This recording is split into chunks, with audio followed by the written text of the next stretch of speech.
You hit the ball. Yeah.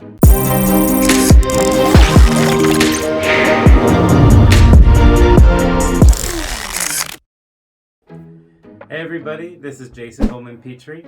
I am the head tennis pro at Glenarvan Country Club and the founder of Tennis Circuitry. I'm also a master of tennis in performance coaching. Did you know that there's over 300,000 hours of tennis instruction content available on YouTube? And it's probably growing every day. That is a ton of information out there, and how do you, as a player, coach, or parent, know what's good content or not? Well, this channel is going to be all about sifting through that information and finding the best stuff out there for you. Let's dive in. All right, so today we're going to be reacting to a tennis instruction video by Patrick Mouratoglou. So Patrick is very famous because he's the coach of Serena Williams, and in this video he's going over 6 tips to help your forehand. Let's take a look at what he's got.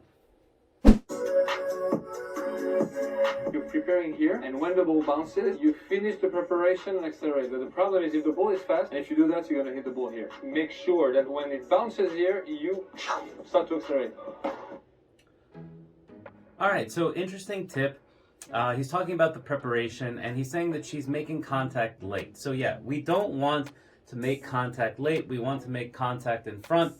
But his way of getting her to fix this mistake, I do think is maybe not worded the best. He's saying that he wants her to start accelerating right when the ball bounces.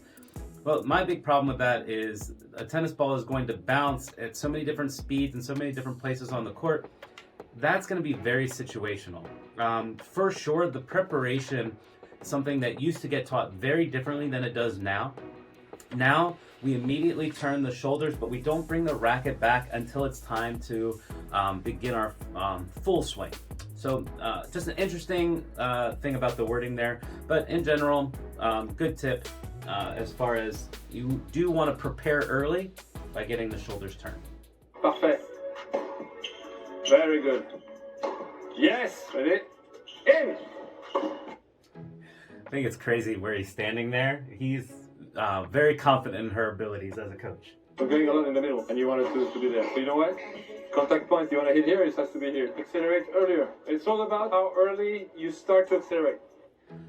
Now, once again, he makes a comment there that some of her shots are going too down the middle and that she wants them to hit it to a corner. Now, I can tell you right now that you can make a ball go cross-court or down the line from a late contact point or from an early contact point. So him saying that the early contact is going to fix that, I think he's just trying to help her buy into the idea that her contact needs to be in front. And this does relate back to his first comment about about an early preparation. So yes, we want to prepare early and we want contact in front. So those are 2 different tips. He kind of blurs the 2 together. They are separate, and you should understand that those are 2 very important things. Good tips, just, a little wonky with the wording here.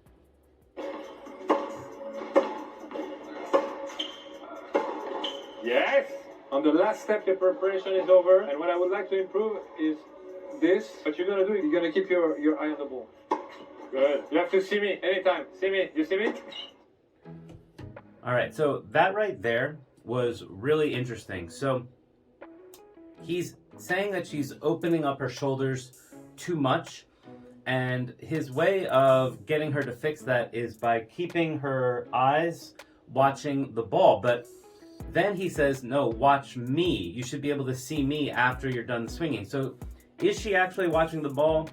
No, we don't actually watch the ball. We watch the contact of where we think we're going to be when it's time to hit the ball.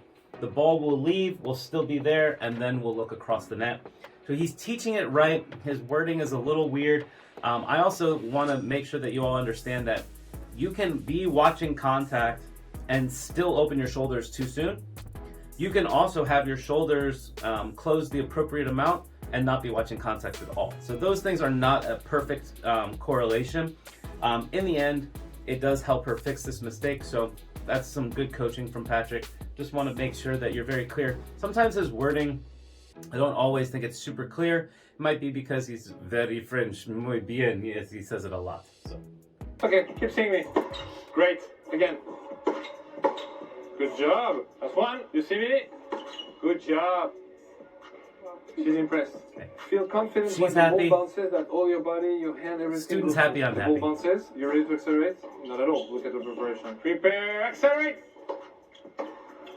Bien. Whenever What was the tip? you hit the ball, feel all your body goes through. Up, and then you come back. Parfait. Okay, so in this tip, he's saying that you want to have all of your body moving forward through the hit. Now, similar to what he was talking about with starting the acceleration right when the ball bounces, this is so situational. You can't possibly have your weight moving forward through the hit on every single forehand. Is it nice when you can? Sure, but tennis is so situational. Sometimes you'll be moving your body backwards while hitting. So as far as tips go, this is not one of my favorite. I like to explain to people that there are times when your body should be going forward and times where your body will be going to the side. And we need to be adept and able to handle all of those different situations. Super, ça. Super. Excellent. Bravo.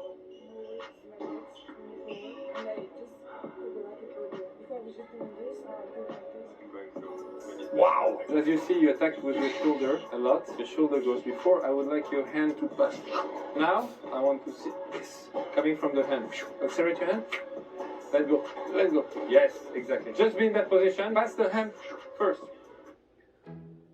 So I've actually seen this video already, and I know what he's getting at, but that whole part there was really confusing. In the kinetic chain of energy, which is how we generate power, the shoulders for sure are moving before the hand moves. So the way he worded that is not correct, but he ends up getting to some really good stuff, so I'm gonna let it keep playing. Don't hit me. Yeah, don't hit your coach. It's not a good way to get on their bright side. Hand. Okay. Good. Go get the target with your hand. Yes, that was a good shot. I would like to feel the hand more loose. You're a bit. That's the gem. That's what he's getting at. The hand needs to be more loose. So many tennis players, recreational and professional, are gripping the racket much too tight. When we grip the racket tight, we're engaging all these forearm muscles and even sometimes the bicep muscle way too early on in the swing. And so, yeah, what he's really getting at, I think, there is that she was too tight, and he really needs her to loosen up her grip on the handle. That's great advice, and that's definitely a lesser understood aspect of tennis. People are for sure giving it a death grip. You want to hold it tight enough that the racket doesn't fall out of your hand when you make contact, but definitely most people are holding it too tight. Forcing it. I know you can do it. I know. In order to do it, you need not to judge you. Don't think the ball is going to be in, it's going to be out. Let your hand do this. Show me. Good stuff. Do it. Make that shot. So I think his last tip there was not to judge your shot simply by whether it went in or out. And this is great mental advice. We want to have a criteria that where we can be successful regardless of whether the ball went in or out. So by having her focus on her technical execution, focusing inward on what her body is feeling instead of just whether the ball goes in or out, that's great mental advice. Now, with all of these tips that Patrick is giving, it kind of looks like he's giving them all to one player and in the same exact session. That is overcoaching for sure. My advice is focus on one thing at a time. First things first.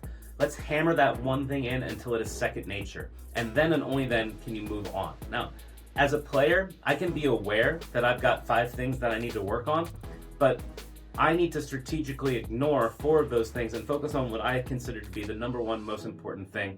And so I do think that while all of these tips in and of themselves could be really great for you, you want to help identify the number one most important thing and hyper focus on that.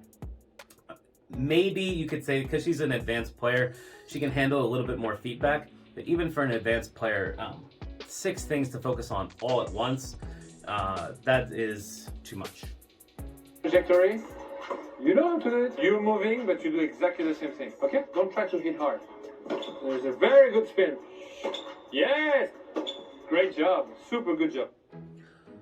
Now, at the end of this video, what she is modeling as far as her forehand technique, it looks really, really good. So credit to Mouratoglou. The goal is to get our player better, and she looks better at the end of the video than she did at the beginning. So Patrick is a great motivator, great coach, and he has a lot of good content. I think it's just important to be careful of the wording that he uses. Make sure you understand what he's really saying, what he's really getting at. All right. Hey everybody, did you enjoy today's content and video? I hope so. If you want to learn more, make sure you subscribe to the channel. I'm going to be posting reaction videos regularly. And of course, you can also email me, Jason at